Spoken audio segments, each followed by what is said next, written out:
Hello and welcome to this episode of Five Alarm Task Force. If you're watching the video, if you're listening to the audio, well, you already heard the beginning of the show and our introduction. Glad to have you all with us, whether you're listening on the audio podcast or watching us on our video podcast version on our YouTube channel, 5-Alarm Task Force Corp. And my guest today is been a friend this is our seventh season.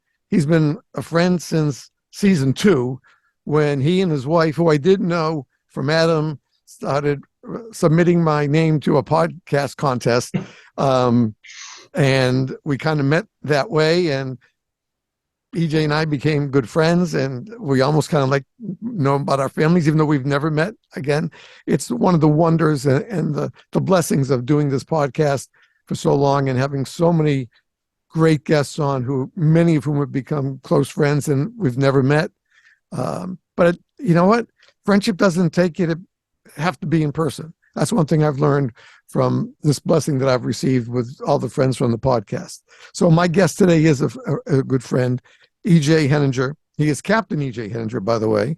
He has been designing building systems for more than 20 years.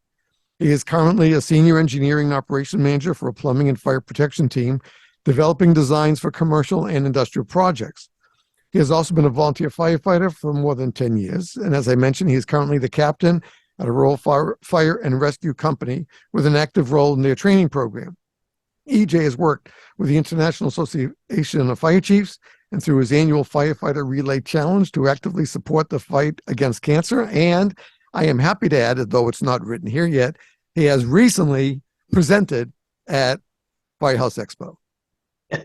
And that's always a great feat for anybody who is and enjoys teaching as much as you and I do for the fire service. He is happily married to his beautiful wife of 25 years and has 3 wonderful sons who are growing faster than I think my daughters grew up. But EJ, it's great to have you. EJ, by the way, I should mention, those of you who weren't able to join us, our webinar on big box building construction and the fire challenges and sprinkler systems. EJ was our speaker and presented at that webinar because he comes with such a great pedigree. Not only has he been working in sprinkler engineering for more than 20 years, but he is a captain. He's a volunteer firefighter and the captain at his department. So EJ, my friend, it is a pleasure to welcome you to the podcast. Finally. Yes, it's a pleasure to be here, Steve. Very humbled and truly thankful to finally be able to put this together and, do it with someone, as you said, is a friend. It means a lot. Although I do have to say that introduction, I don't know. I feel like the bar's kind of set high. Well, I think it's okay. I guess one of the things I've learned from those guests who have become friends, and even people from online who haven't been on guests on the show, but are very supportive of the podcast, is that the friendship, it's not qualified. I found that, we have this concept that we are brothers and sisters in a family, and a family that is dedicated to giving of ourselves to our communities, whether we're career, part pay, volunteer, WUI, part pay, whatever it is, it makes no difference. We're all part of the same amazing family. Probably, I'm not quite sure if we're up to 1.2, still a little bit, because we've had, a lot of attrition, unfortunately, in the field, both in career and volunteer markets. But I think it's still a special relationship that we all have. And I think sometimes, even if we're not close to each other in distance, through Zoom and through podcasts and through social media, that we are closer, and we try to keep that bond alive whenever we can. And so today, what we're going to do is we're going to talk with EJ about his fight career, what got him started as a volunteer, working his way up to the captain, and working with training. And then in the second part of the show, we're going to talk how those two, his avocation and his vocation, happen to fit together a lot better than any of mine did when I was a volunteer, because mine were like oil and water. The people in my vocation didn't like me being a volunteer in my avocation, but I kept the good fight up and I stayed a volunteer through both those jobs, because that was actually more important to me, to be able to serve the community, because I knew that neither of my employees had any ground to stand on that says they control my personal time 24/7. When Yep. I'm not in that office, as long as I'm doing my job, I got to do what I want to do in my own time. That would be like Yeah. telling me I couldn't take my wife and kids to the movies, in case they needed me. So we'll take a pass on that. So what brought you to?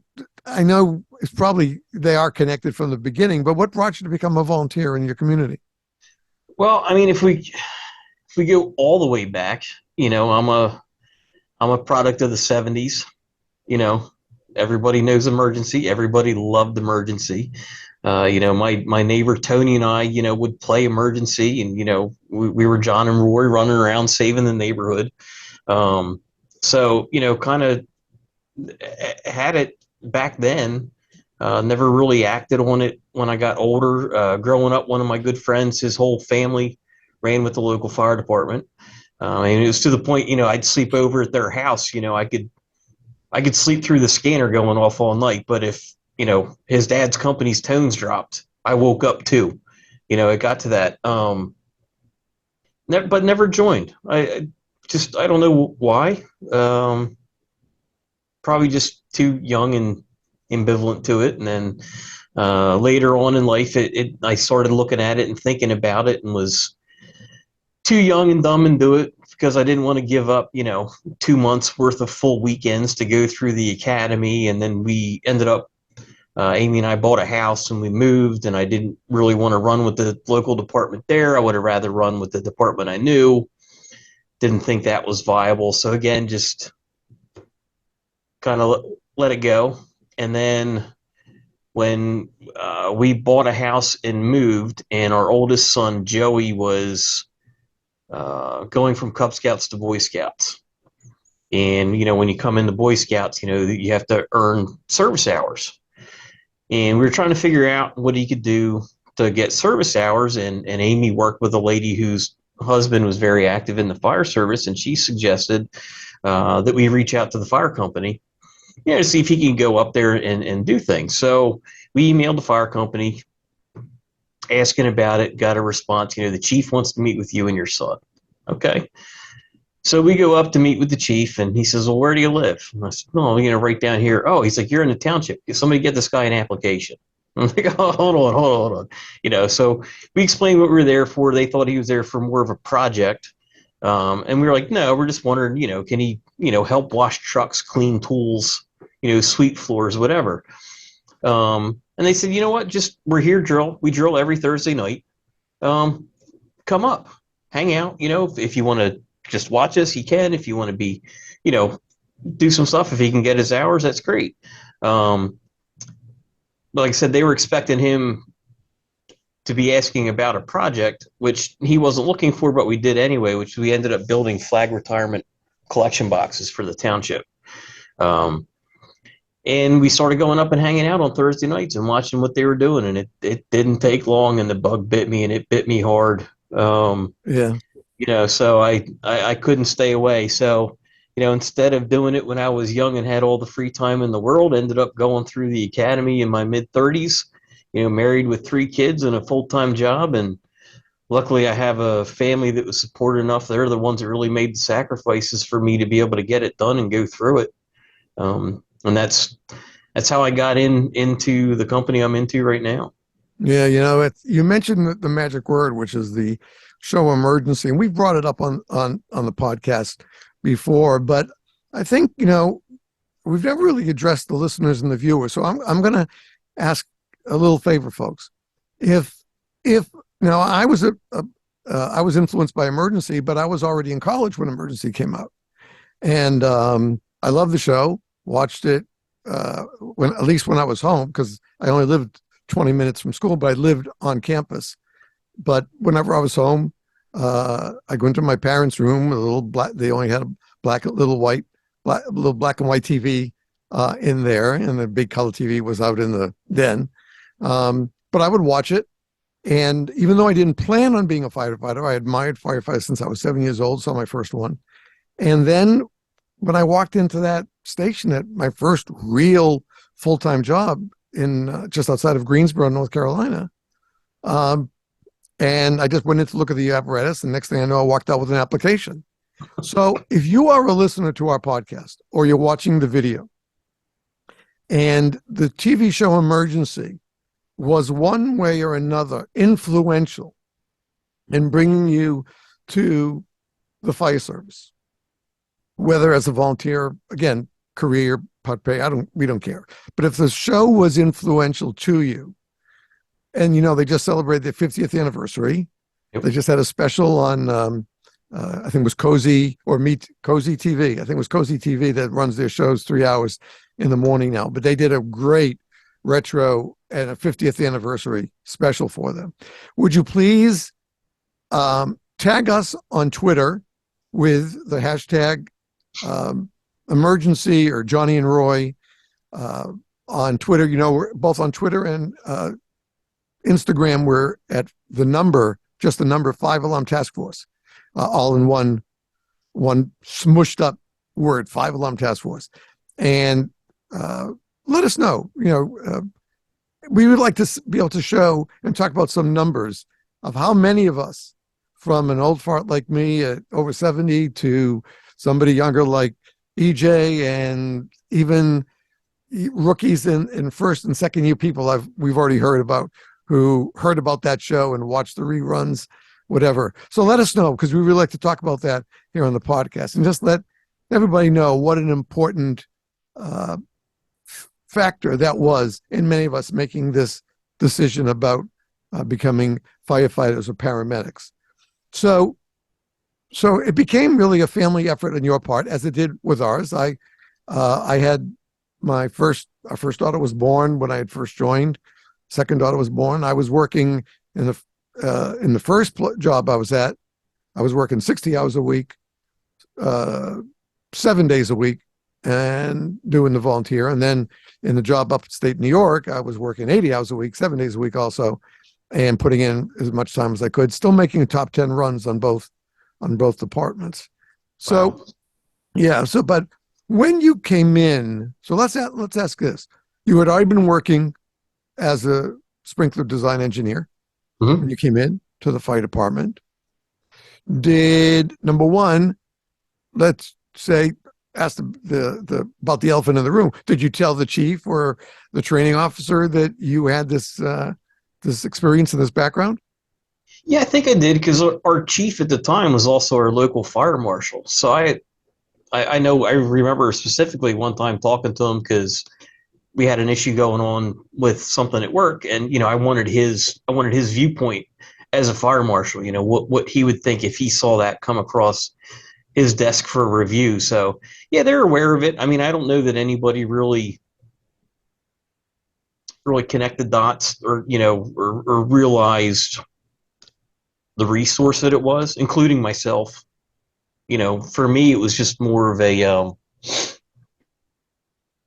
challenge to connect the dots. And it still is today, and it's kind of what keeps me going, because, at work, like I said, at the position I'm at now, we do a lot of large commercial, industrial type stuff.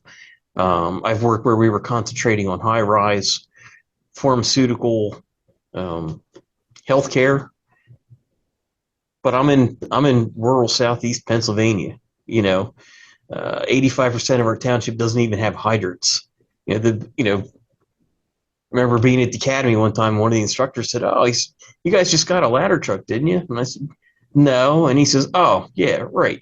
Biggest thing you guys have is barns. What would you need a ladder truck for?" So, constantly trying to reconcile these two different worlds that I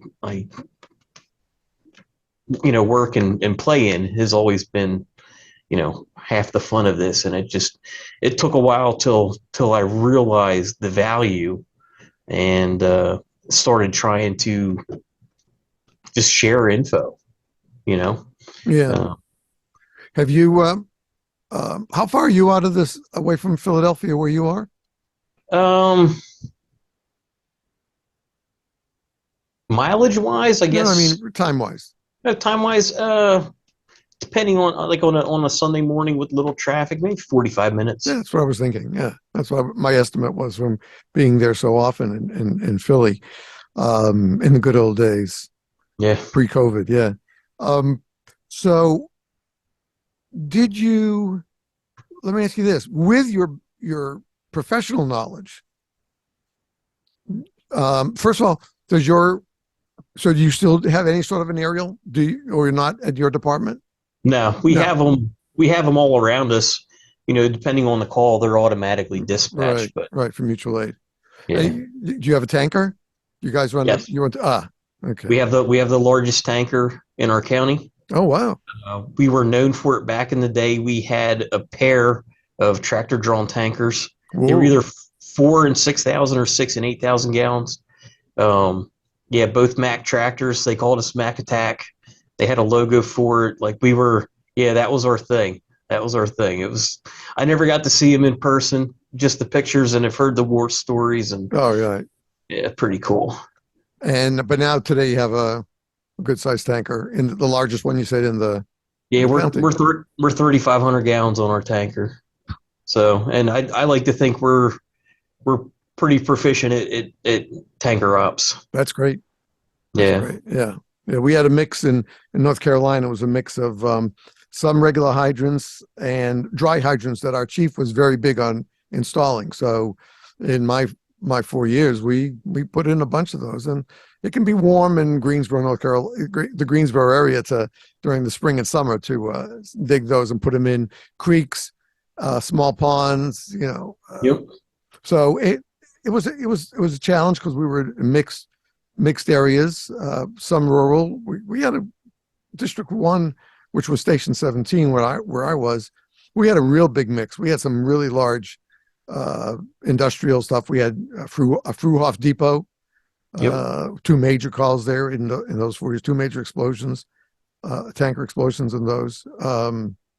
So there's always the challenge, and while auto aid, which I think is still a great way to do it, because auto compacts really just take you away from the egos, and you know that if you need help on a call, the mutual aid departments are going to be there.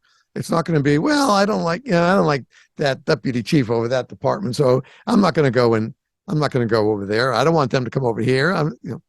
We got to get beyond that in this day and age. We do, and you still see it, and you hear some complaints. I think about we call it the buddy box up here. Um, People claim it still exists. I don't believe it exists with us. We did a concerted effort looking at our box calls and our mutual aid system, and made it make logic, not friendship. County has been working through a concerted effort the last few years to help provide. They're doing data mining to help revise those boxes so that you will get the station that is legitimately the closest station as mutual aid. I don't know if it's still up to the company that submits the box on the final decision, but at least at this point they're putting the info together so everybody can understand what's their best bet to get the best resource fastest, and Right, trying to eliminate that whole buddy box system, right, which right. Well, there's no room for that. yeah, as with Nick Peppard and Sean Duffy, their podcast Make Do, that was all based, which they started here on Five Alarm Task Force, and now has become very successful, thankfully, because I just so proud of those two guys for deciding to give it a shot and being as successful as they are with it. That sometimes you don't have that, you don't have those agreements, and sometimes you wind up having to make do with what you have, because most of us don't live in communities that you can have three stations turning out for a reported house fire. Sometimes it's one station with three people on that engine, sometimes only two. Doesn't mean you Yeah. can't respond. It means you got to show up and do what you can do with what you have. Yep. And that's a big lesson that Unfortunately, we're learning across the country today, both in career and volunteer departments, because of the shortages that we see. All right, so the fact is that no matter what we do in this field, it's going to be challenging. But the fact that you come with this extra, I don't know, first aid backpack on your shoulders, that you have the knowledge and the wisdom and the education of knowing and helping to design what will best suit a most commercial building of one kind or another, into reducing its fire risk by designing uh, sprinkler systems for them. And this is one of the things that we push at this webinar, and that's why I invited EJ to be a speaker there. And that's because we wanted, a lot of us respond on calls to buildings with sprinklers, but that doesn't mean we've necessarily learned how that system works and what our obligations are to do, what we have to do. Because a lot of people think, oh, it's automatic, so all the heads will go off and the fire will go out. You've watched too many TV shows and Hollywood movies that somebody holds up a cigarette lighter to a one sprinkler head and the whole building goes off. Right. That's not the way it works, folks. And until you've been in a drill in a sprinkler building that didn't have carpets and furniture yet, but was just a test of the system, and you got to light off one of those sprinkler heads, you learn quickly that, you get a lot of water. It was 30, 35 gallons per minute off that head that you're underneath. But if you look about 6 feet away, 8 feet away, there's no water other than what's trickling from your head on the floor. And so we take it for granted all too often. And I know in my days we did. We took it for granted that a sprinkler system would just knock out the fire, and then all we do is mop up and overhaul when we got there. But that's not the case, is it? No, it's not. And that's, why I kind of started this whole mission, just to educate. I'm far from being an expert. I just happen to be in a unique situation where I have a vantage point that not a lot of people have. So I can look at this from two different perspectives. Like I said, the worlds don't align, but that just makes me think and dig and question more. I know we did a pre-plan one time with another department, and I remember walking around the outside of the building and said, "Oh, hey, the building's got a fire pump." And somebody said, "Nah, it doesn't." And I'm like, "Yeah, I think it does." And they're like, "Pretty sure it doesn't." And I'm like, "Well, I'd be willing to bet my paycheck that's a pump test header on the wall." So we got the door open and went in, and there was a fire pump there. And I'm not faulting anybody. If you don't know those systems and they're rare in our area, you're not going to recognize them. It's a newer building you haven't been into. You don't know it exists unless somebody tells you. You go find it.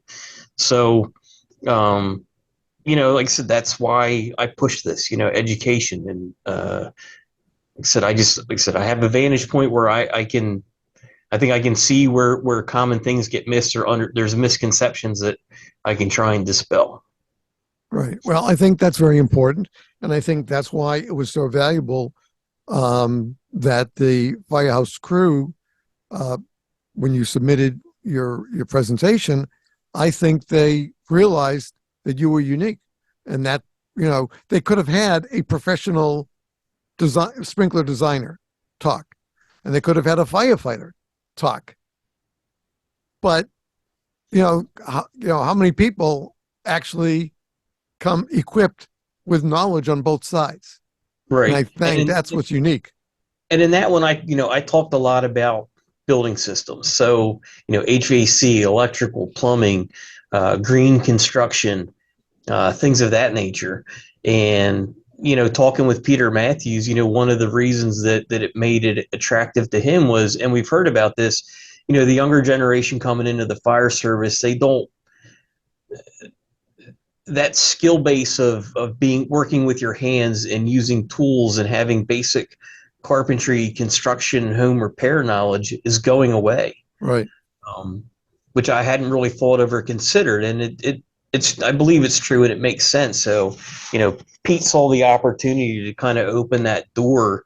As the next generation isn't really learning about these things as they're growing up, is a way to introduce them to this knowledge base. Yeah, I came in also very raw. As far I had no background or in the fire service. I could use basic hand tools, hammers, uh, hand drills in those days, screwdrivers, pliers, because I was into electronics, a solder gun. I could use that, but I came in with no background for the fire service. And I was very lucky that number one, our department training was excellent for a volunteer department with 2 stations. But more importantly, my buddy and I, he was a kid back then. He was 18. I was 25. We were both voted in the same night, and we had a great mentor. One of the caretakers, we had 3 caretakers, 24 on, 48 off. Their job was to get the first apparatus out, whether it was day or night. Right. But one of them became a really great mentor to Rich and I. And I learned stuff. Even he taught me how to change the spark plugs in my car in those days, how to set the timing in my car. And I had no idea because I always took my car right down around the corner from the house to the gas station. My dad said, fill it up and leave it with George. I'll pay for it when I fill up this week. So I didn't come with any of that kind of hand skill knowledge, other than, I could handle hand tools and soldering gun pretty well. But I was thrilled with the background that this officer, who is 2 years older than I am, that he came into. He was an Air Force firefighter as well, and then and then even when the city of Greensboro bought out annexed the area that we used to be in, I was long gone already, but they annexed that. It turned out that they took over the tank farm that was right across the street from the airport that was in our district. And that was the second largest finished product gasoline tank farm in the nation at that time. Yeah. And we had no major fires in the 4 years I was there, and even the 4 years not, but wasn't, I think it was in the early 2000s, they had one of the tanks was struck by lightning, but they had put a new station out there and they had invested in a super gun. And they knocked that out with a triple F through that gun in about 2.5 hours, I think it was, or a little bit less than that. So we know that investment, even our chief was very involved doing subsurface applicators in those days.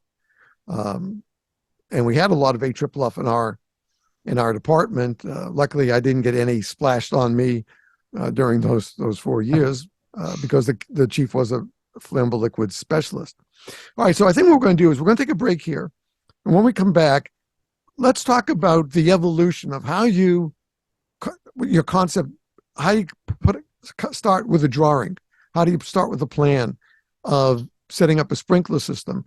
And some of the imperatives that our listeners who are firefighters should pay attention to and really should have a kind of like a working knowledge on. We'll do that kind of like in the summary, because not everybody can have all the same background, all the same training. But again, like you said, depending on where you live in your area, 85%, you don't even have hydrants. But we have people who need to know how sprinkler system, basically how a sprinkler system works, and what they should know if they're arriving on a first due engine or they're in the second due that's supposed to make the hookup to the standpipe. So we're going to take a quick break, folks. If you're watching the video, you're not going to see anything change or anything different. If you're listening to the audio, well, you know what happens. We're going to pause here for a couple of messages, and we're going to be right back with my guest, Captain E.J. Henninger, right after these words. As always, please stay tuned.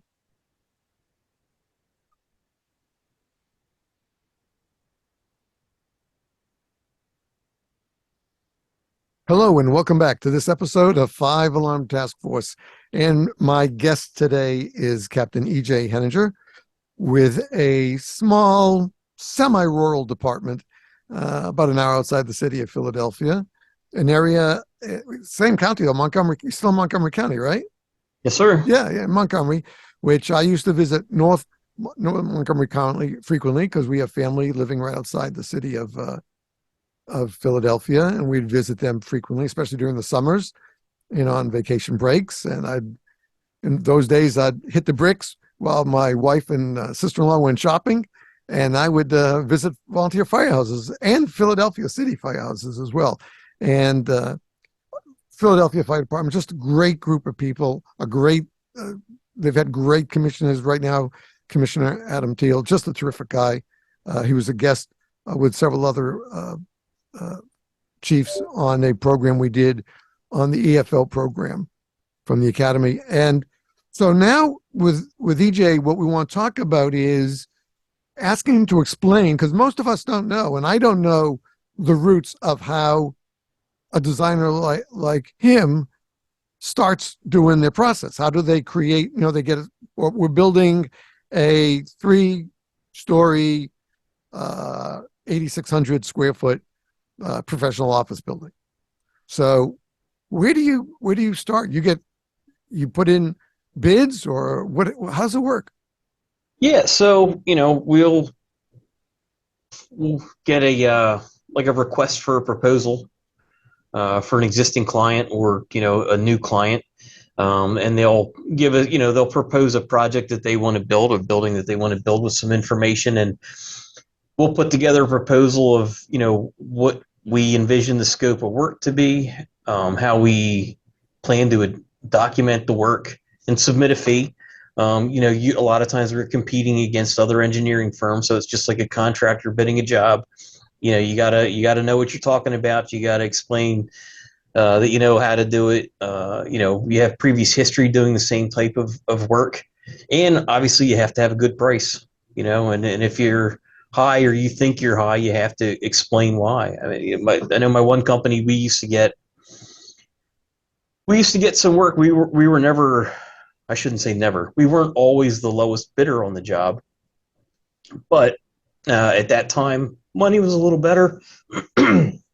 Their project managers could select their engineering firm. Oh, excuse me. And they knew they were better off paying us more money for our design, because we would have a tighter design package, and they would have less issues in construction, which means less change orders. So through the overall life of the job, you ended up saving money because you spent more to have a quality design up front that avoided a lot of hiccups through the build process. Sure. So do they submit to you the basic blueprints? Is that what they No, do? usually it's there might be some, we call them block diagrams, so kind of like cartoony floor plans.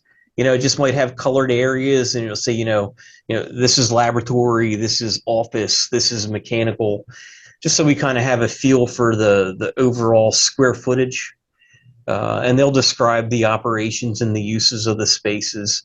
But that's pretty much it. We have to kind of fill the dots in based on experience and try and understand. Sometimes, we might have some existing documentation that we can review. If we're doing a renovation, they might provide drawings, but the initial process is usually pretty vague.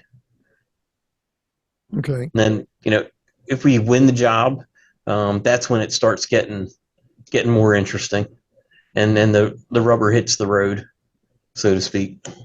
So are you looking at fire load? Is that one of the factors that you have to continue? Because I mean, let's say professional office, you could have 6, 8, 10 standard business offices. Then there's a dentist going in who's putting in, several different types of gases in there, oxygen, putting in nitrogen. So that's going to be different than, the standard business office, 3 doors down. Yeah, I mean, we're fortunate enough in our business that we have a pretty good idea of what's going to be going in there. We're working with clients that have a business model specific task or operation that they're going to do in these spaces. So we do have a good understanding up front. But, I have also worked where we did, like spec built, we call them core and shell buildings. You get the shell of the building and a core with like the elevators and the stairs and toilet rooms, and then they lease it out and do tenant fit outs. And you're kind of rolling the dice there, because if you go into it thinking, okay, this is going to be an office building, and you design for a specific hazard, which I don't necessarily agree with it, but office buildings are the lowest. It's literally called light hazard in NFPA, which if you look at an office, you look at the combustible loading with all the papers and plastics and computers and electronics and synthetic furnishings. It's kind of doesn't really make sense that that is considered the latest hazard, but that's how it is. So yeah, if they ended up finding a dentist that wanted to go in there and do a tenant fit out, and you're looking at an increased hazard occupancy, then you might not have the water supply. Your design might be blown out of the water. So that's a roll of the dice in those. I've been there, done that. Sometimes you try and over engineer it if you can, but then you also have to have an owner that's willing to pay for it. Right. They're not going to want to pay for something that they're not going to get use out of later. But on the other hand, if they're leasing it out, they can make that money back with the monthly rent. So Right. Right. All right. So you're at this point now. You're starting to do the drawings. Uh, how do you? I guess you have standards you meet that will let you know that you're meeting uh, a potential fire load for the building. Yep. Right. And so you fill them all out, and then you provide the initial details to your client, let them get their fingers wet with the ink and see what you're talking about, and if that's what they're looking for, and things like that. How much time would you generally, excuse me, estimate from receiving the set of plans that you're going to work from to your first, drawings to work with them? I mean, hour wise, it's hard to say, because that'll vary on the project. As far as like a percentage of fee, I would say that we probably spend 50 to 60% of our budget to get to what I would say is a 30% level of documentation, Right. because that's going to include all the upfront thinking that you don't see on paper. This process starts out with programming. So, okay, we have a floor. Okay, what are you putting in the floor? Like I said, we had the block diagrams. Like, okay, we have this big block, and this color is going to be office, and this color is going to be labs. Okay, well, what kind of labs do you have? Is it a school lab? Is it a pharmaceutical lab? Are there flammables? Are there biologics? So you start doing this data mining and programming, and you really bore down to how the spaces are going to work and what the hazards are going to be in each individual space. Now, for me, on the fire protection side, once we take that and we have that knowledge, now we go back to codes, NFPA. We deal a lot with, because our clients don't deal with your run of the mill things and have very specific, very expensive equipment and uses. And like in the pharmaceutical world, you're talking about things that people are putting in their bodies. Their insurance companies are very involved and have very detailed design requirements. And the clients have their own design requirements too. But the insurance companies, they're above and beyond code.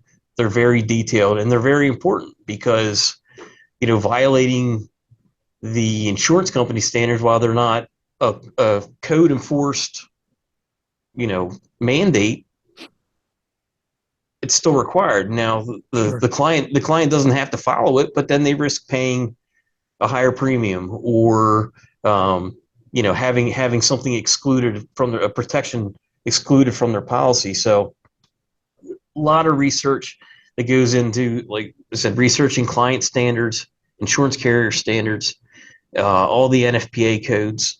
So from there, then we decide, okay, what is our hazard class? Basically, how big of a problem do we have and how much water are we going to need? Now we jump to the outside of the building. Okay, do we have water? How much water do we need? And then it starts from a progression from the outside through the space. So getting water to the building. Once it's in the building, do we have pressure? Are we looking at a fire pump? Do all that analysis. The company I'm at now, we do a lot of hydraulic calculations. So we will actually do some basic 3D modeling up front and run hydraulic calculations to prove out our water needs. Uh, Once we get that worked out, we get water in the building. We know we can cover our hazards. Then we start looking at individual spaces. Can it be wet system? Does it have to be dry? Do we need any clean agent suppression because we have sensitive electronics or things that don't do good in water? Things of that nature. So we start boring down into specific applications so the systems match the hazard and the need. Right, right. All right. So I think this gives our listeners and viewers an insight into the kind of work that you and those of you, those others who are like you, designing these systems. We probably, the vast majority of us take them for granted. We walk into a store or an office, going to the doctor, and we see the sprinkler heads there, and oh yeah, I'm a firefighter, I know what those are. But we don't know a lot about them, and I think, and the concept of the sprinklers, and I think this gives our listeners and viewers that basic idea is that there's a lot of thinking, planning, designing, redesigning, redesigning, and redesigning, depend on the client and the government entities that you're dealing with, from whether it's a small village or a big city or the county or even the state. That there are always going to be challenges that, as system designers, you need the information for. You start making your plans, and then you need their feedback on those plans so that you can fine tune them for that. And I think Yep. that's great, because I don't think we didn't even bring that up at the webinar, and I think it's great background for other firefighters to have. Because we, most of us are not in urban settings; we're in suburban settings. Mm-hmm. And with suburban, we have a lot of mixed use in many communities. And even though you're 85% off hydrant, you probably still have some mixed use though in the district. Mm-hmm. Yeah. So you have to, no matter what it is, folks, we have to be prepared for those usage. That's the key. All right. So let's then round it up with new firefighter, just joined the department, got fireman, 1 and 2, maybe has done some other work, but hasn't done hydraulics yet. Hasn't taken a hydraulics and pump panel course. All right. So what is the average firefighter? If they arrive on the scene of a building with a sprinkler, and again, hopefully your alarm service or your dispatch service through the alarm service in those buildings will let you know if it's a activated sprinkler or if it's a silent fire alarm going off or something like that, so you have an idea. So if the department knows that there are sprinklers in a given building, what should the firefighters on those first two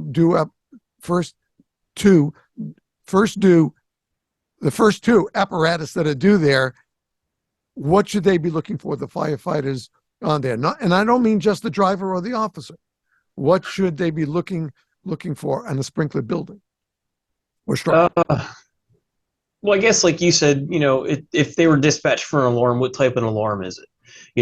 Do you have a detector, some type of smoke detector that popped, or do you have a water flow alarm? Obviously water flow alarm, I don't want to discredit, a detector alarm. we've been talking about in our station about, getting complacent. You hear guys talk about it a lot. Um, there's a mall in our county, and I had a buddy that ran in one of the local fire companies, and I forget the number of alarm calls that they go to at that mall. It was staggering, and the percentage of legitimate alarm activations was minuscule. So it's easy to get complacent, but you can't. So I don't want to discredit or minimize responding to an alarm for a detector. But obviously, if you have a water flow alarm, you know something's going on. You got water Right. moving. So is it a sprinkler that activated from heat? Is it a sprinkler that got knocked off? With somebody walking with a ladder and wasn't paying attention. You could have just had a pressure surge outside in the street that came in the building and was enough to move that vein in the pipe and trigger that alarm. So the first step would be understanding what type of alarm you have. Um, and I guess beyond that, it's just kind of having a general understanding of what type of system it is and why is it there? What are you protecting? Is it, you said, is it an office building with what could be kind of like consider a minimal threat? Is it a big lots that has a bunch of furniture stored in the back? Or the example you use, is a dentist office where you might have some medical gases stored in high pressure cylinders. So, it's understanding the hazards that are there that required the sprinkler system. Okay. So That's then, what's going to bite you, the hazard. all right. So let's take it to another level then. Let's say the dispatch is for working fire. They've got multiple calls on it. It is a sprinkler building. You know that not you, your district, specifically your district, but you're a firefighter and it's in your district. You're going to be responding to this. You get toned out. You make the first due engine or the second due apparatus, what's a truck or an engine, whatever, or pump or a tank or whatever's coming out second due. And what should it's a sprinkler building from your pre-plan in notebook in the cab. What is that officer or what are they going to want to do when they first arrive there on a sprinkler building? Water flow is going, and we know we have multiple calls on a working fire. It's kind of tough. Like I said, even though I designed this stuff as far as working as a firefighter, like I said, we're so limited on the sprinkler systems.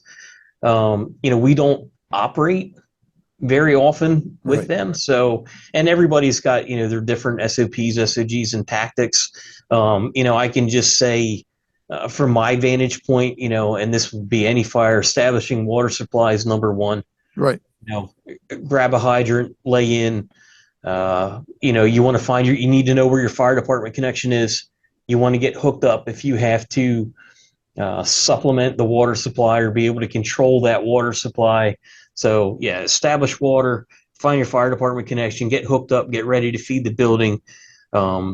Knowing where your service entrance is and being able to, where your isolation valves are. Maybe your policy is, once you get in and you get on it and you see, okay, the sprinklers got it knocked, everything's controlled. Maybe your policy is to shut the system down, so you can prevent less damage, and then you operate off of hand lines to do mop up or something like that.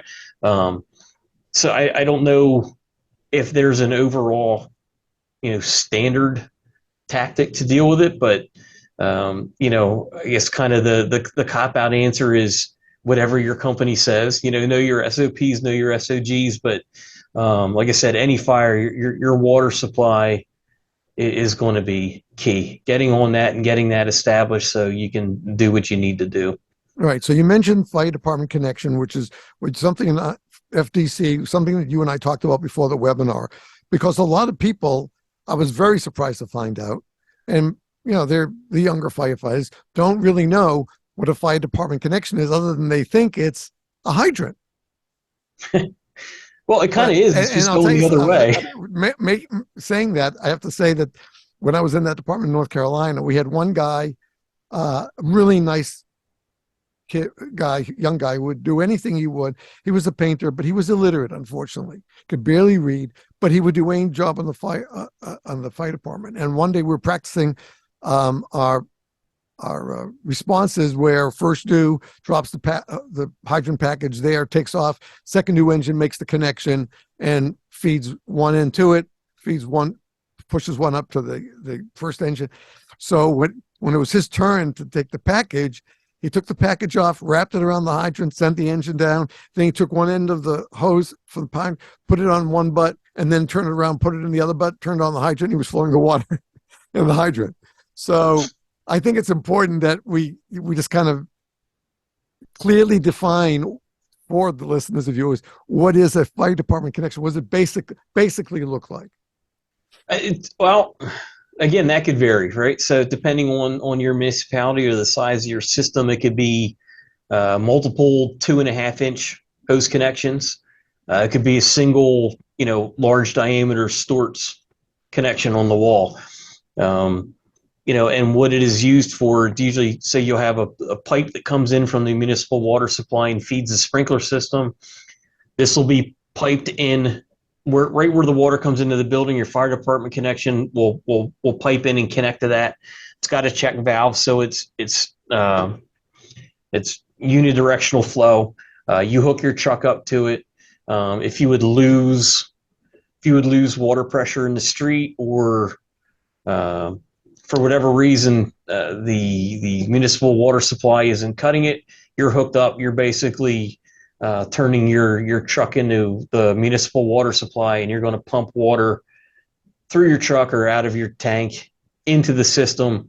And like I said, either supplement flow or pressure in the sprinkler system itself. It also gives you the ability, if you want to shut down the municipal supply, and it gives you total control of water flow. So you could also use it for that situation too. Right. So it's really your controlled water supply to the building. Okay, and let's tell them what a riser is, so they have an idea when they hear that term. And it's not somebody who gets up early in the morning. So my definition of a riser is once a water supply comes in, you have a vertical section of pipe that's going to have some type of control valve. On wet systems, it's typically what we call an alarm check. A dry system is called a dry pipe valve. There's other valves called pre-action valves, and usually you'll have one riser valve per zone or hazard or type of system. So, I mean, it could come in and you have one riser with your control valve that serves the whole building, or you could have a horizontal pipe with a manifold with 8 risers with, a combination of alarm checks, dry pipe valves, pre-action valves, and the whole gamut. All right. So really then it's not as technical for the average firefighter, but they should have the basic knowledge of if, number one, if their buildings in their district have sprinkler systems in them. So you should know that in advance, because that can change even your whole concept of response by knowing if you have something that's already there that will help put out the fire initially, and then you got to go in there and help it or mop up behind it, or you don't. And it's going to be all hands on deck for the safest way of putting out that blaze. And the reason why, folks, that we did this webinar specifically on this topic of big buildings, and that's because is that in the previous 15 months, I think it was, or 16 months, we had 3 major building fires, one Walmart and two Home Depots went up, and I think one of them, there was a problem because the sprinkler did not activate as it was supposed to. But you also have to remember that based on, with everything that EJ shared with us, a lot is going to depend on the contents of the building. Absolutely. And what the structure has. So you take a big box store like a Walmart that has all sorts of product in it, as does the home improvement stores as well. But you have everything from clothing, and a lot of clothing today is fireproof. To you go to the grill and barbecue section where they have uh, tanks, propane tanks out there. They have charcoal out there. Uh, they have lots of plastic out there, and so an initial dump, even at 35, 40 gallons a minute from a head, may not be enough depending on how many heads there are to do that out. So if you need to still have the knowledge of the basic contents of the commercial structures in your district, a basic knowledge. Yeah, and you know what? You need to have somebody that's staying knowledgeable with what's changing. Right. We've had the conversation on some of these big fires, inevitably pretty high up in the comments or pretty quick in the comments you hear, well, the sprinklers didn't keep up. The sprinklers weren't there. They can't keep up with combustibles today.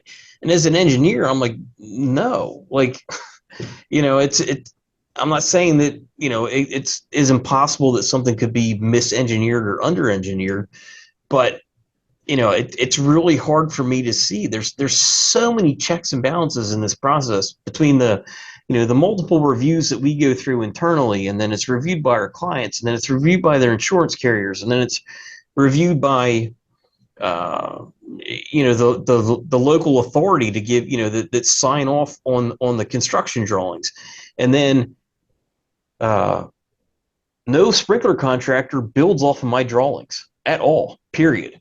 The sprinkler contractor then generates their own drawings that are based on my design that are built from. So then when they do that, then their stuff has to go to the AHJ, their stuff has to go to the insurance carrier, and then their stuff comes back through me for my review. So there's so many checks and balances it goes through. And, life safety systems are not engineered, to just oh, we need to, we'll just barely get it. It's overdone.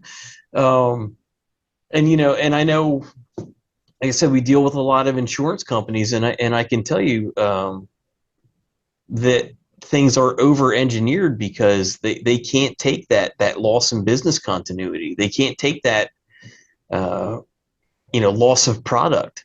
And it's not to say that they don't care about life safety, but by going overboard to protect the contents, the life safety aspect is taken care of, Yeah, sure. how many times over. So I've been thinking a lot, and I know I've shared some thoughts with you recently about this whole process and where things go wrong, and I wonder if, like we talked about earlier, the core and shell office building that ended up with a dentist office. Did that building get designed for a late hazard occupancy, and somebody missed that? Oh, you know what? This should be an ordinary 1 or an ordinary 2. I'm not exactly sure like how a Home Depot or Lowe's is laid out, but I'd be willing to bet that they're all done off of prototypes. That they have a prototypical layout that they do. Right. And if those sprinkler areas are zoned, I'm sure the zone that has all the paints is probably a higher hazard class than maybe somewhere else in the building. Did somebody think, oh, well, let's change the layout. Let's move one hazard. Let's move a hazard from one zone to another, and are we not really covered to protect it? So not only recognizing and finding these hazards, but keeping up with them as they change or evolve is huge too. And somebody's Sure. got to have that knowledge base to be able to say, yeah, I don't know about that. I'm not, somebody's got to prove this out to me. That's a good point. And I think what you mentioned about people say, well, there wasn't enough water. I think the fact of the matter is, folks, water will still put out a wood fire. But we don't have a lot of stuff that's still built from simple wood anymore. So that's what we have to bear in mind. It's not that there's not enough water to put out a wood fire. Water will always put out a plain wood fire if it's real wood. From your simple campfire with sticks and branches to a house that was made out of wood and it's wood side, and all the furniture was made of real wood. And that's when, in my day when I was a firefighter, we had all real wood stuff. Our furniture was real wood. It wasn't, you know, a knockoff made from, uh, benzene side products. The stuffing in a couch wasn't foam; it was kapok from a tree. Right. Yeah, so I mean, we could put those fires out. Yeah, we still, a lot of smoke, a lot of fire, but we could put them out with regular hand lines, and we didn't need to use, any light water or anything like that. But Well, and you today, know what? Let me throw yeah, this good, scenario at you too. So you have, say you have a warehouse, you have a client that's doing a product, and they have all their stuff, all their product is in cardboard boxes, and it's on wooden pallets, right? So obviously, like you just said, wood's not a formidable fire to extinguish. right, Cardboard's going to soak up water. It's going to collapse. It's going to hold that water. Somebody comes along. I don't know. Maybe somebody else decides to lease that warehouse space, or maybe somebody says, "Hey, you know what? We keep." We're spending a lot of money on wooden pallets. Why is that? Well, they get damaged or they get ruined or whatever, so we get them out. Somebody says, you know what? We're going to switch to plastic pallets because maybe because they're cleanable or they you get a longer lifespan out of them. And then somebody, for whatever reason, you know what, we want to stack a little higher, so to make sure these loads don't shift, we're going to start shrink wrapping everything in plastic. So you've gone from cardboard boxes on a wood pallet to a fire load that's encapsulated in plastic on a plastic pallet. right. Did anybody catch that change? Is a fire inspector going to catch that if he hasn't been in that building in a year and somebody decided to change their business model?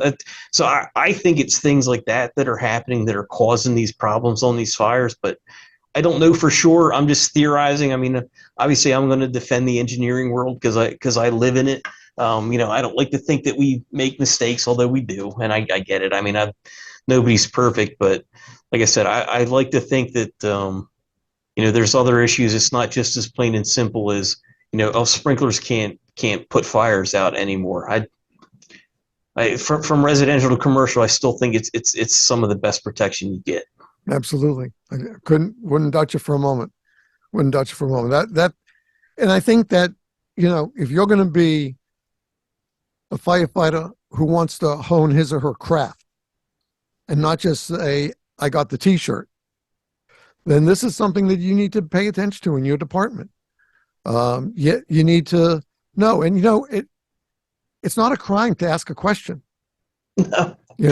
If you're going by, you see something in a building that happens to be in your district, not because you were on a call, you were just driving by or you were in the store, whatever the case was, and you have something that kind of like just sticking out at you, go back and ask your officer, go back and ask your chief or your fire inspector. Don't be afraid to ask the question, because you just don't know where that question might be so important that nobody else, like you just talked about the example you gave about changing the pallets to plastic and wrapping it all with plastic wrap. That changes the whole aspect of what kind of results you can get from how that room was initially set up for sprinklers. It was set up with great protection. But now, because of the product, not the building, the product that's in that same room that was doing fine, now you have another threat and danger to it at all. So I think I'm glad we cleared that up and made that apparent to our viewers and listeners, because I think that's key. That's a key aspect for everyone to realize. No one's changing we changed what used to be the fire triangle, about 40 years ago to the four-sided, because we have to remember that there's the chemical reaction, which, when I first learned, it was the chemical triangle. Then we added the fourth branch, which is the chemical reaction. And that's what, whereas the water will knock out the wood, simple wood or things like that, when you change the product, the what you're going to use to put out that fire might be changed as well, and you have to be aware of that by being up on your basic fire knowledge. And, whether you've already attained firefighter 1 and 2 and you're not looking to be an inspector per se, but ask questions, look into it, do something about, ask somebody else questions. Yeah. And never be afraid to share something that you've seen that you're not sure about with an officer or one of the line chiefs or the chief of the department if you need to go there. Because listen, it's not just your life, it's every firefighter's life, it's the citizens around the building. There are a lot of people involved in this, and one thing that you spot just by chance might be the thing that saves a life or prevents a major fire next time around, because you happen to spot and say, I heard somebody talking on a webinar or on a podcast, or I was at a lecture at Fire Expo or at the FDIC. And if you learn something there, man, don't keep it to yourself. Share it. Share it with anybody, whether it's a conference, local, regional, a podcast. And, and at the end of every one of our podcasts, we list a minimum of 12 other firefighting podcasts, most of which I try to listen to. I can't get them all done in a week because there's just too many, but I listen to as many as I can, and these are good ones.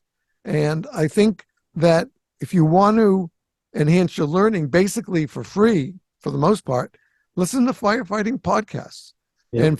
And stay with the ones that you feel have meaning for you. If it's, if you like just talk around the bunk room, that's the one you should listen to. If you want to listen to specific tactics or topics like we discussed today about EJ's background, but his not only as a firefighter, but as a sprinkler design engineer, that's something else. So that's another piece you can bring to the puzzle to help solve it, so that you and your department are on the cusp of what's happening in your district, and that you and every firefighter in your department and those who might come in mutual aid will have the best knowledge that stuff is out there to protect them, and they can do the best job they can. And that's what this job is all about. Yeah. Is making sure we do the best job we can, saving lives and property. And that first life has to be our own, or else we can't help anybody else. Absolutely. Right. AJ, man, I can't thank you enough. This was great. I think the topic, and I'm glad we did it after the webinar. Okay, we're about 6 weeks after the webinar. I'm now talking with Nick and Andy about one for January. And by the way, sincere congratulations to our good friend, a member of the board, volunteer member of the board here at Five Alarm Task Force Corp, Nick Higgins, and his beautiful wife, who just had their first daughter born as their second child, their first daughter. They have a little boy. Oh, no kidding. Yeah. So. Good for them. Good for them. Happy to wish them, as we say in Greek, mazel tov. But no, that's not Greek, folks. That's actually Hebrew or Yiddish. Good luck to them. Mom and baby were doing fine when I got the notice the other day, and just so happy for them. Yeah, it's great news. And again, Nick, a great friend that I've never met. Him and Andy are like brothers from another mother. EJ, you're about that at that point too. We just feel like family. And I'll tell you something else. There's nothing better than being a firefighter and knowing your family. That's the best part. It's the only thing that kept me sane for the last few years. I can tell you that. Oh yeah, that's for sure. That's for sure. So folks, that's going to be the end of this video. My sincere thanks to my friend, a brother firefighter, a sprinkler system design engineer, Captain EJ Henninger, for sharing some time today in a busy day. It's still a work day for him, and sharing his knowledge of both sides of the coin that he services. He has to polish both sides to make sure that everything is doing okay. We will be back with you the week after Thanksgiving. We're going to take next week off, and we hope and wish you all a very happy and safe Thanksgiving. Remember, we have to keep saying this. I hate that we have to say it, but when you see emergency lights, please move over. Even if you're a buff, And we love Buffs because you guys are so supportive of the jobs that we all do. But be safe, okay? We're still losing too many brothers and sisters, first responders, firefighters, police, EMS, road rangers, recovery operators because of distracted driving. And so please remember, especially the holiday season, holiday weekend, please drive carefully, know what you're doing, have your car ready for your trip if you're driving there, leave yourself plenty of time if you're flying, get to your airport early. You can always wait. You just don't want to miss that plane by showing up 2 minutes late. So just be careful. Have a great holiday, everyone. We'll see you after Thanksgiving. Again, my thanks to my good friend, E.J. Henninger, for a great podcast today. We wish you all the best. We'll see you again very soon. Thanks so very much for tuning in. Remember, you can listen to the audio version. It'll be released sometime before the weekend on all the major and some minor podcast platforms that we don't even know about, but all the major podcast platforms we know are on all of those. So you can listen to us at your convenience. So you can always download it on your own from our Podomatic website, or listen to it on our website at the number 5-alarmtaskforcecorp.org. Thanks for listening. Thanks for tuning in. If you're listening to the audio, we're going to be right back with some announcements right after these words. As always, please stay tuned. For those leaving, thanks for joining us. We'll see you real soon. Have a happy holiday.